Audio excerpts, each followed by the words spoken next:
Hey, what is up? This is Henry here from the Hank Fishing Show. Today I am going to be showing you my rods and reels for 2017. These are all the ones I have, and yeah, so let's get into it.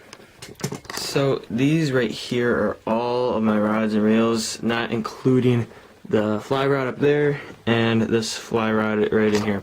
So what I've got is a total of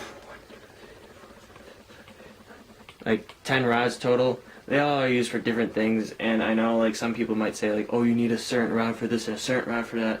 Yeah, it can help, but I mean at the same time, if you don't have a ton of like money to just spend your money on fishing, you can have certain rods that'll just do the job. It might not, it's not going to hinder you, but it's not going to be like the most helpful or the most best way to like best rod to set the hook on, you know, things like that. And I'll get into that later with my story of my rods, I guess. But that is what I have. Is I have these 10 rods, and they fit good for me, at least because I go up to Canada once a year, and that's pretty much the only time we have a boat.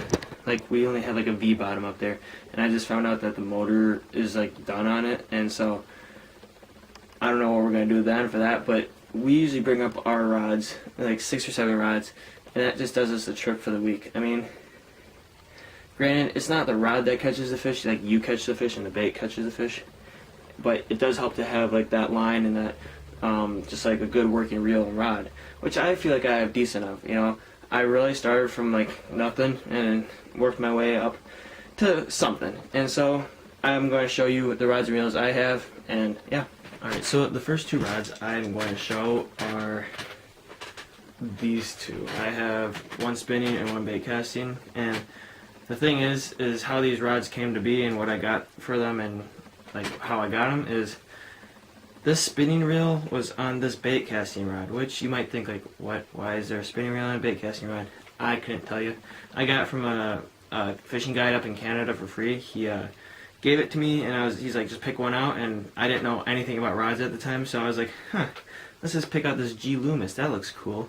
But I found out that it's like it says it's 7 foot, but I didn't really take any like look into it until like 4 years ago, when I noticed that it's like 5, it's like I'm taller than that rod, so I'm like, obviously that's not 7 foot. It's probably like 5'8", 5'7", or something like that. And so that sort of, it, like I said, it does a job, but at the same time, there are some things that could help if it's a longer rod, like for the cast length and stuff. But I have a Shimano Corrado paired with this. It's a really good reel. I've used it for the past couple years, and it's really been good for me. It's more on the pricier end, but that's my first rod. I have 2 bait casting rods for like bass and stuff like that. So that's one of the 2. Then to go on to this reel, it is, or this rod, it's Kuma Trio 30S. This is a smooth reel, pretty good, except the bail spring broke on it. I had to fix it. It took me like a year to fix because I never got around to it. The rod I had was like my second fishing rod maybe, and it really is not the best. It's like a Zebco, I think it is, yeah, Zebco. And really, it's just a really like hefty stick, and I don't know, it does the job, but like at the same time, it'd be nice to get a different one, which is why I usually use this rod. It's a Daiwa, probably like 20 bucks or something, but it just a little more sensitive. The next 2 rods I have, the reason why I have these 2 is because they're they are the same reel both ways. The Pflueger President, I think I got them 50 bucks a piece. Works good as long as you know keep them nice, keep them clean. But the rod I have is the Daiwa, whatever. It doesn't really matter because you're not gonna get this rod anyways. And it's like those both are like 6 footers, and yeah, I really only have like 2 7-foot rods. One is the Muskie and one is a bait casting. But this is a 5'10" ugly stick. This I don't know how I came to be most of these rods, because I haven't bought a rod since the St. Croix, which I'm going to show you in a little bit. But it's, again, I use them, and you know, maybe I think there could be better ones, which there are, but it does the job, like I said. So for my last fishing rod, which I would consider using for like bass,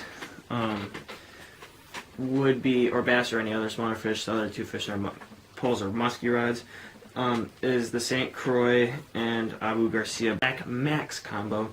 This thing, like 40-50 bucks for the reel, and then the rod, I don't really remember what I paid for it, but this is a good combo. Plenty of big fish, easily brought them in, drag system worked fine. I keep braid on most of my fishing rods in general. I would put a leader on the spinning rods if I needed it, and for my bait casting one, my G. Loomis Shimano bait casting rod, I just this year put on 15-pound fluorocarbon just to try it out, see how it is for that year, because I have never fished fluorocarbon with a bait caster before, so we're going to try that out, and you'll probably see in plenty of videos how I go with that. But I just feel like the braid is easy to cast with, especially with this rod, and let me tell you, this is like my first 7-footer. So much easier to cast. So much easier to cast further, you know, with bigger baits, and, you know, I would recommend getting a bigger rod if it's your first bait casting rod. Being said, like I said, these are, me and my dad shared it. We pretty much, me and my dad started off at the same point of fishing. We really started like nowhere, and ever since we went to like Canada every year, it's sort of a recurring theme that we keep getting more stuff and we keep like building on it. But you don't have to have the stuff to act like you know what you're doing, because I know I have a good basis of what I'm doing, but I don't have maybe all the gear that you'd use. I just know I just use the gear that works, and I'm testing out new stuff. Like, I've never fished a tube before, and I've never fished a tube, and so what I was like, you know,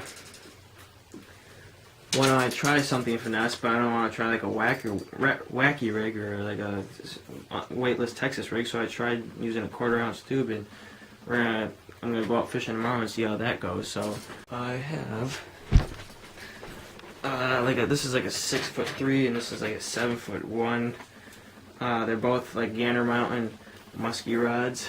I could use them for catfish. I want to go catfishing this year. I would like to catch a sturgeon. You know, these are basically anything for bigger fish. I probably could throw huge swim baits on these things for bass, but being that I'm not in Texas, I don't need to. Reels paired on these are Shimano Corvallis. They're decent. Some of the musky baits I have to throw, I have to turn the drag all the way up in order for them to not like slip if I'm not holding on to the spool. Like, what I'm trying to say is, like, I turn the drag all the way up and the drag still slips. That's the only problem I sort of have with these. I might want to get some more heavy duty reels if I'm going to be doing more musky fishing, but being that I only go up there once a year to Canada and I don't have a boat around in Wisconsin, you know, it's not really that important. So I just started getting into fly fishing like last year, and this is my second fly rod I got. It's like I got for $5 from a friend. It's a Browning rod, which I was like, I didn't know Browning made rods. I thought it was just a gun company. And so I got this really old rod and reel, and I haven't, you know, caught any fish on it yet because I haven't really gone out much and been able to do a lot of fly fishing. But that was my second rod, and to go to my first fly fishing rod,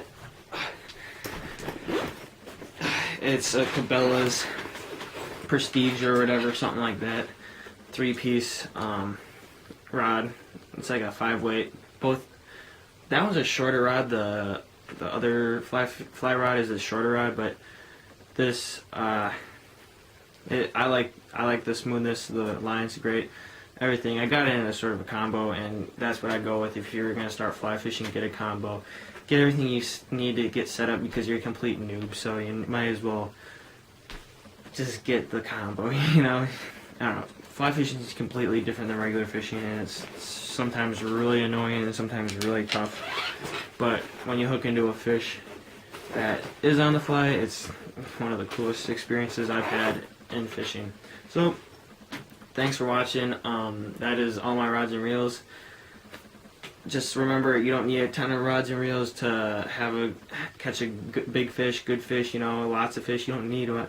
You just need a couple decent, you know, mid-range, you know, just some clean rods and reels. And really, you don't even need that. You probably could go hook, line, string, you know, take some like yarn and then a hook and then like a stick, and you probably could catch a fish off that. it might not be as productive as using different baits and different lines and stuff, but it works. Thanks for watching. Have a good one.